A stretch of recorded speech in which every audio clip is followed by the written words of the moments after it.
persepsi rakyatnya melihat isu ini bermula dengan konspirasi, berakhir dengan konspirasi. Saya tidak menuduh mahkamah begitu, tetapi persepsi rakyatnya begitu. Persepsi rakyat juga ialah bahawa keputusan hari ini untuk menjaga nama baik ke bawah itu sultan. Sebab keputusan ini membincang persoalan sama ada tindakan pembusukan itu betul ataupun tidak, berkuasa ataupun tidak, berkuasa ataupun tidak. Jadi sudah tentu kalau keputusan hari ini dilihat oleh rakyat, kalau dengan tamsilan persepsi ini, kalau dilihat keputusan hari ini memihak kepada NIDA, saya akan membentuk mahkamah. Sudah tentu persepsi rakyat melihat mahkamah akan mengatakan bahawa orang tidak akan menghormati sultan kerana sultan yang punya latar belakang undang-undang dilihat melakukan kesilapan. Ini persepsi masyarakat. Yang ketiga, persepsi rakyat dan masyarakat antarabangsa bahawa mahkamah menghalalkan perbuatan kudeta perampasan kuasa. Yang keempat, persepsi rakyatnya melihat bahawa keputusan hari ini mahkamah undang-undang merampas mahkamah rakyat, merampas kuasa rakyat. Ini persepsi yang ada kebar, sebab masyarakat di luar ini melihat sebuah kerajaan harus dibentuk melalui proses mahkamah rakyat, bukan melalui mahkamah undang-undang. Dia mesti dibentuk melalui mahkamah rakyat. Jadi apabila mahkamah rakyat tidak memihak kepada Barisan Nasional, lalu mahkamah undang-undang memberikan hak itu kepada Barisan Nasional, kepada Zamri, ini ditafsir oleh masyarakat dengan persepsi bahawa mahkamah undang-undang merampas mahkamah rakyat, itu merampas kuasa proses demokrasi pilihan raya.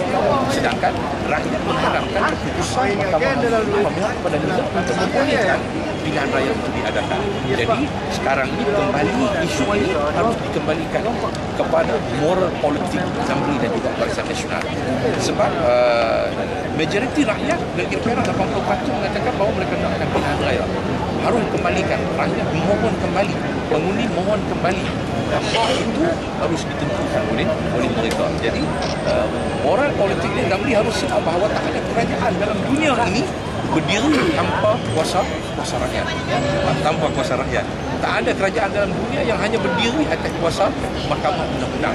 Tapi kerajaan dalam sub demokrasi pilihan raya harus berdiri atas mahkamah rakyat. Jadi integriti politiknya harus ditunjukkan oleh Zamri dengan membubarkan itu. Jika tidak, bermakna bahawa Zamri akan memerintah dalam keadaan yang stabil dengan simple majority yang ada.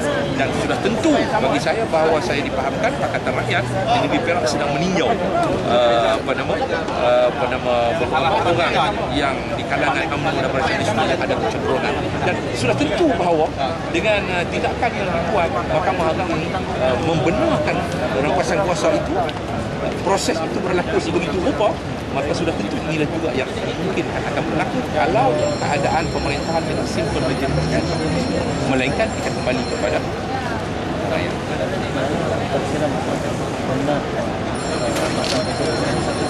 Itu persepsi orang ramai, bukan saya kata. Keputusan mahkamah itu seperti memaksa rakyat untuk ada persepsi bahawa mahkamah mengizin menghalalkan kudeta, mahkamah merampas kuasa rakyat, mahkamah melindungi hanya menjaga maruah Raja Sultan Kelantan. Kalau tidak akan dipersoalkan oleh orang ramai bahawa Sultan satu yang tidak rasional. Ini maaf, bukan saya kata. Saya kata bahawa keputusan mahkamah ini memaksa persepsi rakyat begitu. Saya tak boleh kata. Saya kata ini konteks mokot. Tapi saya kata bahawa keputusan itu memaksa masyarakat ada persepsi terhadap tempat yang sama ya. Tempat yang sama tadi. Betul lah. Bukan saya punya analisis ini, tapi saya melihat bahawa keputusan itu memaksa rakyat melihat. Betul. Lepas ni maknanya Datuk Seri Anwar kalau boleh jumpa dengan Tuan Agong dan cakap kami buat ada sokongan. Tak payah pergi ke Dewan. Dan ini juga yang berlaku di negeri Perak. Sidang 2 di bulan 4 bulan 5 ini. Kalau ada 2-3 orang akan datang di sini. Dan saya fahamkan bahawa memang ada, kita sedang meninjau beberapa orang yang ada kecenderungan untuk bersama dengan kita. Tapi kita lebih prefer untuk balik kepada rakyat. Sebab itu, kalau tidak nanti akan berlaku satu rampasan kuasa. Dan sudah tentu bahawa itu tidak baik untuk rakyat. Jadi Zamri kami lebih rela kalau Dewan ini dibubarkan dalam keadaan ketika governmentnya ialah Zamri, no problem. Yang penting kita kembali kepada rakyat. Kalau dulu dalam pilihan umum dulu ketika governmentnya ialah BN, kita boleh menang. Mustahil ketika government yang Zamri sebagai pembunuhnya kita boleh dapat kembali sokongan rakyat. Okey.